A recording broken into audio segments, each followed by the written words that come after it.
கார்த்திகை தீபம் சீரியல்ல இன்னைக்கு என்ன நடக்க போகுதுன்னு பார்க்கலாம். வாங்க வீடியோக்குள்ள போலாம். மகேஷ் மண்டிக்கிட்டு கற்பனை கிட்ட ஆசீர்வாதம் கேட்குறாங்க. சாமி சரியான உக்கரத்தில், டேய் நான் உனக்கு திருநீர் வைக்க மாட்டேன், நீ எல்லைக்கு வந்ததே தப்பு, முதல்ல இங்கேருந்து வெளியில் போடா அப்படிங்கிறாரு. அங்கே இருந்து எல்லாருமே இது என்ன பெரிய அதிசயமாக வெள்ள இருக்கு, இவருக்கு மட்டும் ஏன் ஆசீர்வாதமும் திருநீரும் வைக்க மாட்டாங்க அப்படின்னு பார்த்துட்டு இருக்கும்போது ராஜா தான் ஈஸ்வரியை கூப்பிட்டு, ஈஸ்வரி நம்ம இனிமேல் இங்கே இருக்க வேண்டாம், சாமி ரொம்ப உக்கிரமா இருக்கு, நம்ம இங்கேருந்து போயிடலாம் வா அப்படின்னு கூப்பிடுறாங்க. வீட்டுக்கு வந்ததுக்கு அப்புறமா சாமண்டீஸ்வரி அந்த சாமி சொன்னதையே நினச்சிட்டு இருக்காங்க. கல்யாணம் தானே, அது நல்லபடியாக நடக்கும், ஆனால் நீ நினச்சது நடக்காது, வேறொன்று நடக்கும் போ.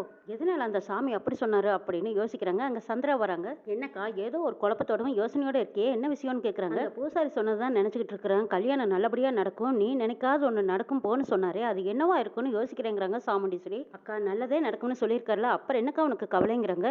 நல்லது நடக்கிறதுல எனக்கு சந்தோஷம் தான், ஆனால் நினைக்காத ஒன்று நடக்கும்னு சொல்றாரு, அது மனசை உறுத்துற மாதிரி இருக்கு, அப்படி ஒரு வார்த்தையை சொன்னா எனக்கு ரொம்ப சங்கடமா இருக்குதுங்கிறாங்க. அதோட ரேவதிக்கு விபூதி வச்ச பூசாரி மாப்பிளைக்கு வைக்க முடியாதுன்னு சொல்லிட்டாரு, அது நம்ம எப்படி எடுத்துக்கிறது.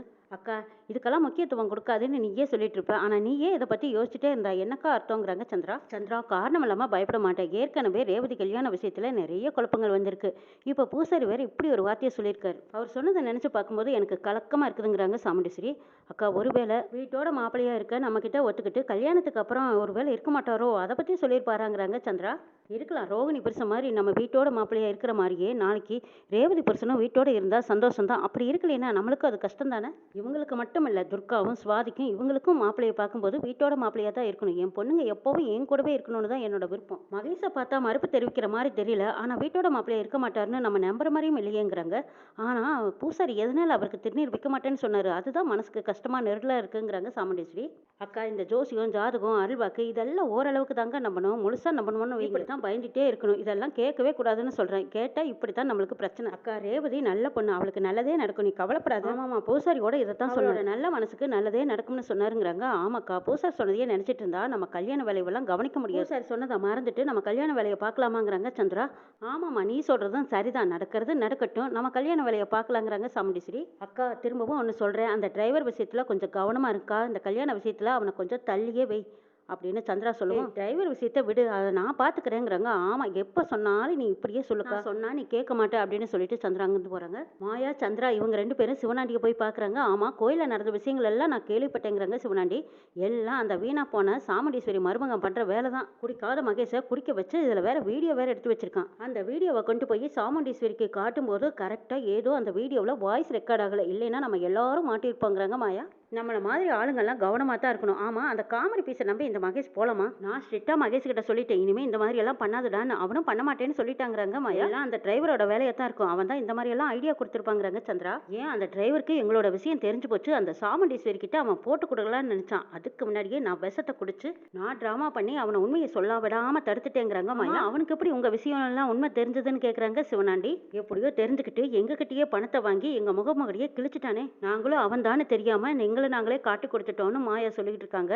அடே அப்பா அமக்கமா இருந்துகிட்டு எவ்வளவு வேலைத்தனம் பண்ணியிருக்காங்கிறாங்க சிவனாண்டி. அந்த டிரைவரை இது வரைக்கும் எப்படியோ சமாளிச்சாச்சு, ஆனா கல்யாணம் நெருங்க நெருங்க எனக்கு கொஞ்சம் பயமா தான் இருக்குதுங்கிறாங்க மாயா. கல்யாணத்துக்குள்ளேயே சீக்கிரமா அவனை வீட்டை விட்டு வெளியே வரட்டினா தான் இந்த கல்யாணம் நல்லபடியா நடக்கும், இல்லைன்னா மகேஷ் உரங்கட்டிட்டு இந்த டிரைவரே மாப்பிள்ளைய வந்து உட்கார்ந்தாலும் உட்கார்ந்துருவான்னு சொல்றாங்க சந்திரா. ஆமாமா அவனை வீட்டை விட்டு துரத்துலனா நீங்க சொல்ற மாதிரி இப்படி எல்லாம் நடக்கிறதுக்கு நிறைய சான்ஸ் இருக்குங்கிறாங்க மாயா. நானும் அவனை வீட்டை விட்டு வெளியே விரட்ட தான் நான் எவ்வளவோ முயற்சி பண்ணிட்டு இருக்கேன், ஆனா எங்க அக்கா கறி அதுக்கு சம்மதிக்கவே மாட்டேங்கிறா, அவனுக்கு சப்போர்ட்டாவே பேசுறா. நாளைக்கு நலங்கு ஃபங்க்ஷன் இருக்கு, இன்னும் கொஞ்சம் நாளையில கல்யாண தேதியும் நெருங்கிடும், அதுக்குள்ளேயே அவனை வீட்டை விட்டு வெளியே துரத்தணும், அப்படி இல்லைன்னா அவன் முந்திக்கிட்டு நம்மளை போட்டு கொடுத்துட்டு ரேவதி கழுத்துல தாலியை கட்டிடுவான். ஐயோ என்ன இப்படி பேசுறீங்க, கல்யாணம் நடக்கிறதுக்காக நம்ம எவ்வளோ பிளான் பண்ணியிருக்கோம், ஆனா கல்யாணம் நடக்காம போச்சுன்னா நம்ம போட்ட பிளான் எல்லாம் வீணா போயிடுவேன். சிவனாண்டி அவங்க ரெண்டு பேர்த்துக்கிட்டையும் சொல்றாங்க, கவலைப்படாதீங்க நீங்க ரெண்டு பேரும், நாளைக்கு நலங்கு ஃபங்க்ஷன்ல அவன் வீட்டை விட்டு இல்ல இந்த ஊரை விட்டே போற மாதிரி நான் பண்ணிடுறேங்கிறாங்க. கார்த்தியும் மயிலும் அவங்க பாட்டியும் தாத்தாவையும் பாக்குறதுக்காக வந்திருக்காங்க. அடடா வாப்பா கார்த்தின்னு கூப்பிடுறாங்க, இந்த பக்கமா வாப்பா நாட்டாமைன்னு சொன்னதும் மயிலுக்கு அவ்வளவு சந்தோஷம். ஆமா திடீர்னு வந்திருக்கீங்களே என்ன விஷயம்னு தாத்தா கேட்கறாங்க. நாங்க ஒரு குட் நியூஸோட தான் வந்திருக்கோம், நாங்க எல்லாரும் குலதெய்வ கோயிலுக்கு போயிருந்தோம்ல, அங்க என்ன நடந்தது தெரியுமா அப்படின்னு மயில் நடந்த விஷயங்கள் அத்தனையும் சொல்லிட்டு இருக்காங்க. என்ன நடந்தது அதை விவரமா சொல்லுங்கன்னு கேக்குறாங்க பாட்டி. ரேவதி போய் பூசாரி கிட்ட ஆசீர்வாதம் வாங்கும் போது உன்னோட நல்ல மனசுக்கு நல்லதாவே நடக்கும், நீ நினைச்சது நடக்காம வேறொன்னு நல்லது நடக்க போதும் உனக்கு,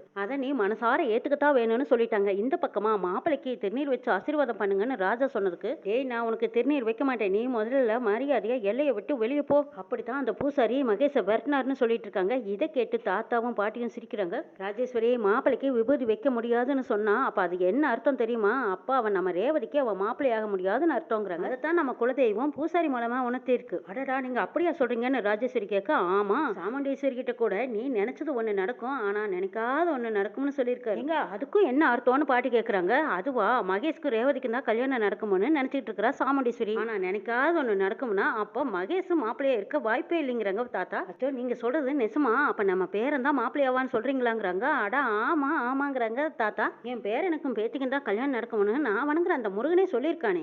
ஆமா ஈஸ்வரி, அந்த கடவுளே நம்ம பேரனுக்கு நல்லது நடத்தி வைக்க போறாரு ஈஸ்வரி, சந்தோஷமா இருங்கிறாங்க. தாத்தா பாட்டி நீங்க 2 பேருமே நான் நல்லா இருக்கணும்னு தான் நினைப்பீங்க. எனக்கு சந்தோஷம் தான். ஆனா இந்த கல்யாணத்தை பத்தி பேச வேண்டாம்னு நான் தான் உங்ககிட்ட பல தடவை சொல்லியிருக்கேன்ல. ப்ளீஸ் தாத்தா இதை பத்தியெல்லாம் என்கிட்ட பேசவே பேசாதீங்கிறாங்க கார்த்தி. சரி அதை விடுங்க பாட்டி. நாளைக்கு என்ன ஃபங்க்ஷன் தெரியுமா? ரேவதிக்கு நலங்கு ஃபங்க்ஷன். அதுவும் அத்தை கிராண்டா பண்ணணும்னு ஆசைப்பட்டிருக்காங்க. பாட்டி நான் பாட்டுக்கு சந்தோஷமா சொல்லிட்டு இருக்கேன், உடனே டென்ஷன் ஆயிட்டீங்களே, என்னாச்சுன்னு கேக்குறாங்க. அது இல்லப்பா, கல்யாண பொண்ணுக்கு முறை மாப்பிள்ளை இருந்தா சீர்வரிசை எடுத்துட்டு போவாங்க, எவ்வளவு நல்லா இருக்குன்னு பாட்டி சொல்லிட்டு இருக்கும்போது அதனால என்ன பாட்டி இதெல்லாம் எனக்கு தெரியாதுங்கிறாங்க மயிலு. நீங்களும் இந்த ஊரு தானே, ஊர் வழக்கமெல்லாம் எதுவும் தெரியாதுன்னு சொல்றீங்களேன்னு கார்த்தி கேக்குறாங்க. அட அதை விடுப்பா, நாங்க 2 பேரும் லவ் மேரேஜ் பண்ணிக்கிட்டோமா, அதனால ஊர் வழக்கமெல்லாம் எதுவுமே எனக்கு தெரிய வாய்ப்பில்லை. அதை விடு பாட்டி, என்ன செய்யணும் நீங்க சொல்லுங்க. கல்யாண பொண்ணுக்கு மாமா முறையா இருக்கிறவங்க சந்தனம் பொட்டுல இருந்து சீர்வரிசை எல்லாம் கொண்டுகிட்டு போய் நிறைய கல்யாண பொண்ணுக்கு செய்யணும்ப்பா. சீர்வரிசைகளும் எடுத்துக்கிட்டு போய் சீரும் வைக்கணும்ப்பா.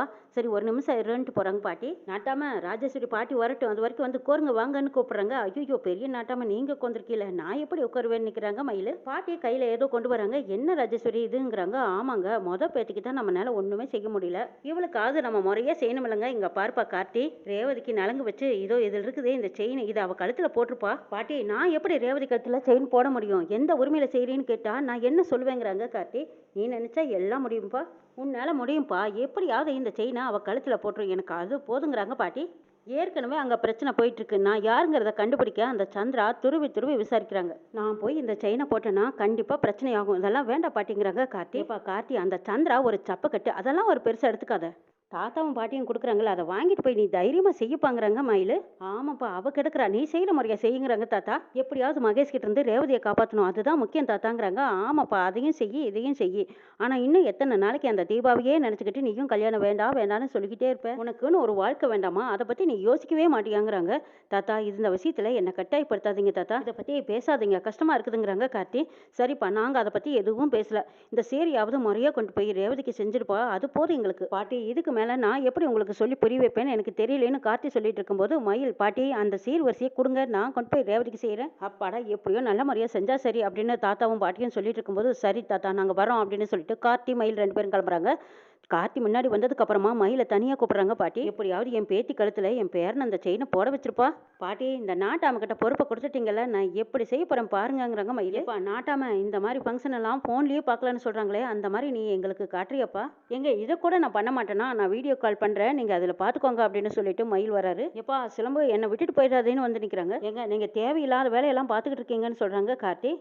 கார்த்தி ரேவதிக்கு நீ தான் புருஷன்னு நாங்கள் முடிவு பண்ணலப்பா, அந்த ஆண்டவனே முடிவு பண்ணிட்டான், அதை யார் நினச்சாலும் மாற்ற முடியாதுப்பாங்கிறாங்க. சரி நான் என்ன சொன்னாலும் நீங்கள் கேட்குற மாதிரியும் தெரியல, சரி வாங்க போகலான்னு 2 பேரும் போகிறாங்க. அடுத்த நாள் நலங்கு ஃபங்க்ஷனுக்கு எல்லாம் ரெடியாக இருக்காங்க. அங்கே மாயா மட்டும் வராங்க. அடடா வா மாயா, என்ன மாப்பிள்ளை வழியான்னு கேட்குறாங்க. இல்லை நான் மட்டும்தான் வந்தேங்கிறாங்க மாயா. ஃபங்க்ஷனை ஆரம்பிச்சிடலாமான்னு ஒரு பாட்டு கேட்குறாங்க. தாராளமாக செய்யலாமேங்கிறாங்க.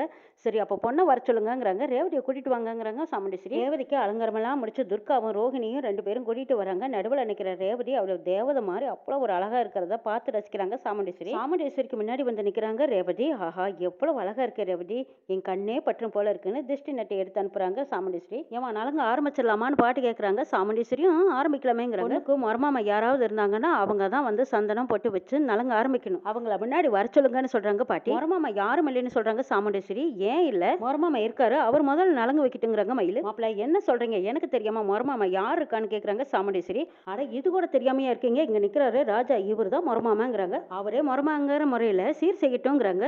ஐயோ என்னங்க நீங்க ஏங்க இப்படி பேசிட்டு இருக்கீங்கன்னு கேட்குறாங்க கார்த்தி. அட சும்மா இரு ராஜா. மாப்பிள்ள என்ன உளறிக்கிட்டு இருக்கீங்க, டிரைவரை போய் மாமான்னு சொல்லிக்கிட்டு இருக்கீங்கன்னு கேட்குறாங்க சாமுண்டீஸ்வரி. ஆமா அத்தை, டிரைவரு உங்க தம்பி மாதிரி. நீங்களும் அப்படித்தானே டிரைவரை தம்பியாட்ட நினைச்சிட்டு இருக்கீங்க. உங்களுக்கு தம்பி மாதிரினா ரேவதிக்கு தாய் மாமுறை. தாய் மாமாங்கிற முறையில ராஜா நலங்கு வச்சு ஸ்டார்ட் பண்ணட்டும். எப்படி நம்ம ஐடியா அப்படின்னு கேக்குறாங்க மயிலு. இவன் ஒருத்தன் எப்ப பார்த்தாலும் கோமாளி மாதிரி பேசிக்கிட்டே இருப்பான்னு நினைக்கிறாங்க மாயா. அதெல்லாம் ஒன்றும் தேவையில்லை. டிரைவர் ஒன்றும் எங்க வீட்டுக்கு மாமா முறையும் ஆகல. அவர் ஒன்றும் வந்து முதல்ல நலங்கு வைக்கவும் வேண்டாங்கிறாங்க சந்திரா. மாமா முறையை விட்டுட்டு மற்றவங்க எல்லாரும் நலங்கு வைக்கலாங்கிறாங்க சந்திரா. சிலம்போ நீ தான் மாமா முறை, உன்னோட முறையை நீ விட்டு கொடுத்துறாத. இந்த சின்னத்தை குறுக்க கட்டையை போடுது. இது என்னதான் பண்றதுன்னு தெரியல. சமயம் பார்த்து வீழ்த்தணும்னு நினைக்கிறாங்க மயிலு. சரி சரி, பொண்ணோட அம்மா நீங்க முதல்ல நலங்கு ஆரம்பிங்கன்னு சொல்றாங்க. சாமுண்டீஸ்வரி ரேவதிக்கு மாலையை போட்டு சாமுண்டீஸ்வரி சந்தனம் வச்சதும் அடுத்தது சந்திரா நீ வைங்கிறாங்க. சந்திரா வைக்கிறாங்க. அதுக்கப்புறமா ராஜசேகர் வைக்கிறாங்க. அதுக்கப்புறம் துர்கா, அதுக்கப்புறம் மாயா, இப்படி எல்லாருமே சந்தோஷமா நலங்கு வைக்கிறாங்க. எல்லாரும் வச்சு முடிச்சதுக்கு அப்புறமா என்ன எல்லாரும் நலங்கு வச்சாச்சாங்கிறாங்க.